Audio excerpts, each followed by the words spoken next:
Hello, welcome. I'm glad you decided to join me today. So I will be finishing up a painting that I started in my first Flourish session. This is an acrylic illustration, and I had this idea for a mermaid series called Coral Reef because I love the color coral. I think it's so pretty and beachy, just gives me life. And so I wanted to do a series of mermaids where the main color was coral and the accent colors were quite warm. That would look a bit different to a lot of the mermaid art I'd seen that was in a cool tone palette. Trying to do a warm toned under the sea palette seemed like a fun challenge to me. And I really like the way it's flowing, but I really want to build up her skin tone. With deep skin, I find that I need to do many layers, that it's not like a one and done, but you have to paint undertones and then gradually deepen it up and be careful not to go too far. But her deep skin is going to be what makes the picture really pop and really come together. I want to be careful to not run over her little top here, because I haven't decided yet if I want to leave it white and put like decoration on it, or make it some kind of pink, or even a deep red. I'm leaning towards leaving it white because I like all the white that's already happening. First, I'm going to think about the undertones of her skin. If I'm looking at the photo, I would say she has golden undertones.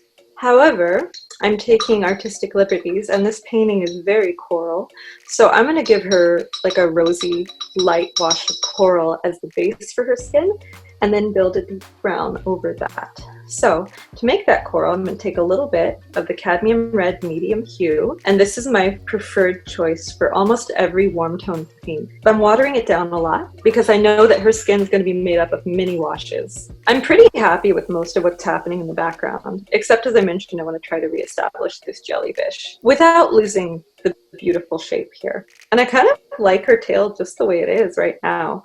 I might bring some more red into these spots, but I love the washiness of it. If it ends up looking washy and light, then I'll be happy. I really like to build up thin washes on my paintings because it gives me not only a soft watercolor look, but also the ability to stop and think in between washes and decide what I want. So you can see that I'm starting to establish a bit of abstracted shadow on her body.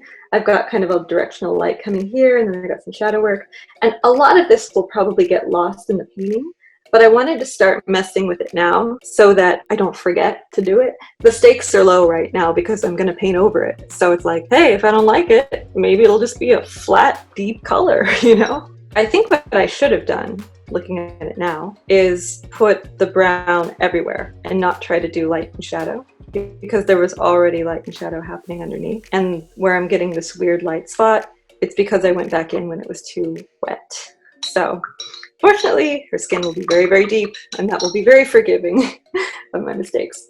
I like the shapes overall. I like the idea of the light and dark, but I'm going to go ahead and paint over everything except for maybe her lips and the whites of her eyes. But I'm going to do a unifying wash against this because I need to establish a deep mid-tone to start. I think I'm going to try and reestablish this first, even though it's a little scary. And I'm going to mix up a light pink that's warm because I don't want it to look too chalky. If I just put white down, it will look chalkier than this and it will be distracting. So I need to mix in some of this mother color, this coral. Ugh, the skin tone, man. I've got to let it dry, but I want to like jump right in and fix it because it's driving me crazy. I'm thinking maybe I will go deepen it up so much that this variation doesn't show anymore. And at the end, I'm going to come in and like draw in the eyes with a brush and with black, and it's going to be quite pretty. Right now, she looks a little scary. I'm not happy about that. But I also know that from past experience, it will probably come together. I would so love it if you guys can watch me like almost fail and then pull out of it at the last minute. That would be a great learning experience for everyone, including me. And know this, guys, like it's, even though I've painted live before, I paint all the time, it's always nerve-wracking to put myself out there by being like, watch me paint, flail, flail, flail, flail. You know, usually all my flailing is done in private. Okay, so this is the new skin tone I have. I like this better so far. And I think I'm going to try and treat each piece as its own. So I'm going to paint the arms separately. Maybe I should let that dry. Yeah, my instinct is telling me to play it real safe right now. Let that dry. Come back to the arm. We'll get her torso first.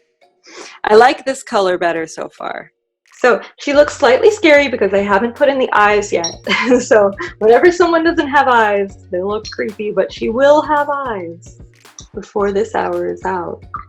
Even if I have to just grab a brush and a little bit of black paint and put them in at the last minute. I just want to give chance for her face to develop before I go into the features. And also I need to deepen up her lips.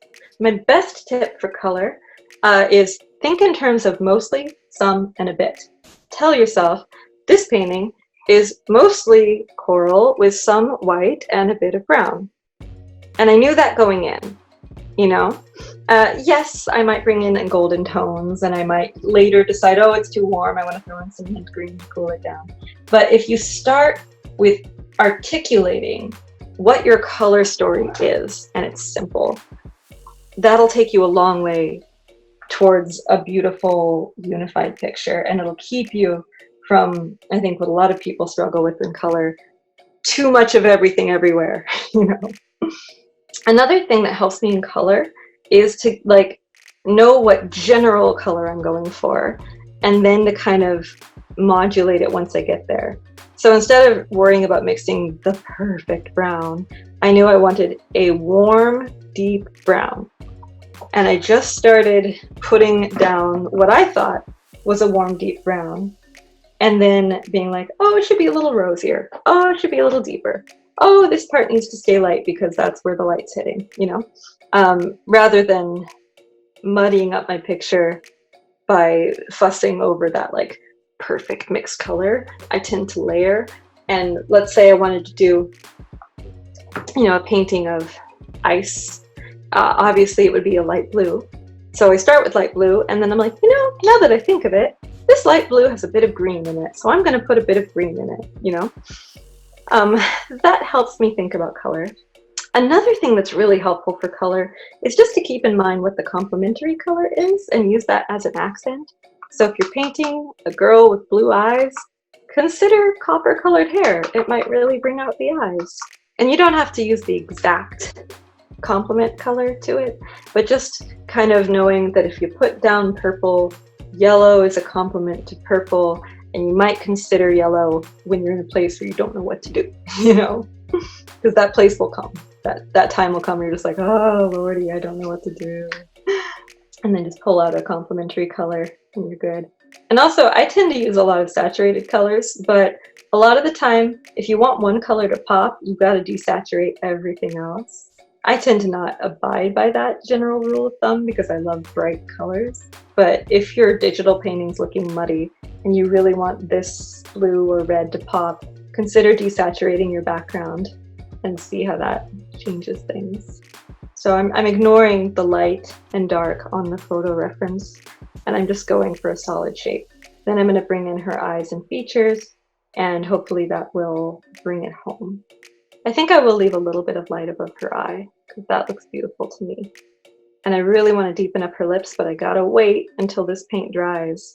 It's funny, because like when I put down the lips initially, they looked so dark enough, but that was when her skin was literally the same color as the paper. And so now the value has been flipped, and now she's very, very dark.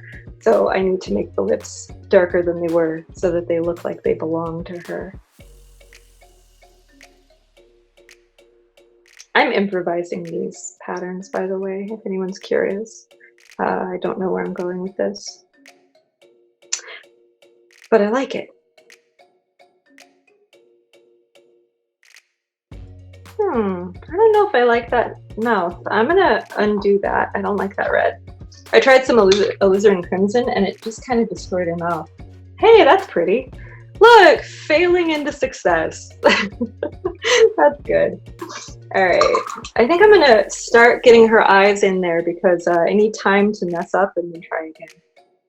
And I think once I get her eyes in, she might start looking actually good for a change. But she'll get there. She deserves my very best. Okay, let's give her an eyebrow and some hair, and that'll help. I like a thick eyebrow. I think I need to get my head out of the reference and just think of her as like a character and like paint her how I want to paint her and not how the model looks. And if this is a miserable failure, then I'll put it away in a drawer and never speak of it again.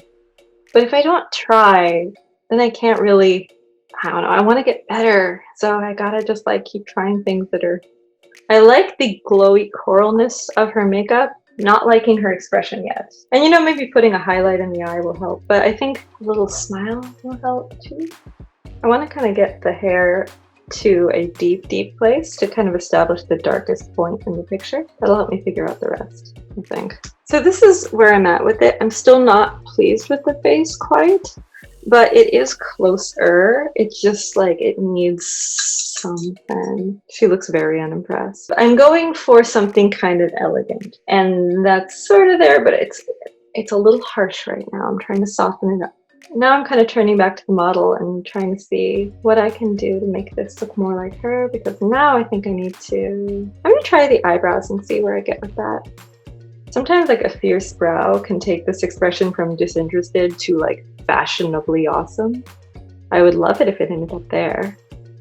Now I'm observing the light patterns on the model's face, and I'm being really careful to like see how what I'm doing is changing the picture as I do it, and make sure I want that, because there's no going back.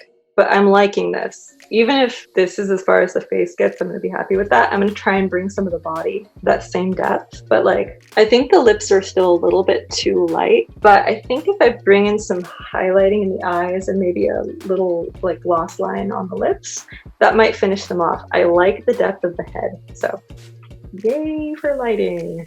Now it makes the jellyfish look more unfinished, but they're background fish, so be it. So I think that is very, very close to being done. As I mentioned, I think what I would do is continue to layer that up because it clearly didn't dry very well. I may bring in some of this thread to these dots. I might do a little bit of spot highlighting on the face. That's it. Thanks for being with me, and I want to just finish by saying that we may all feel at some point like we have just fooled everyone into thinking we're good when actually we're not. But rest in your real achievements. Rest in the knowledge that you've worked hard to achieve the skills that you've got. Keep getting better and keep trying. That's all I want to say.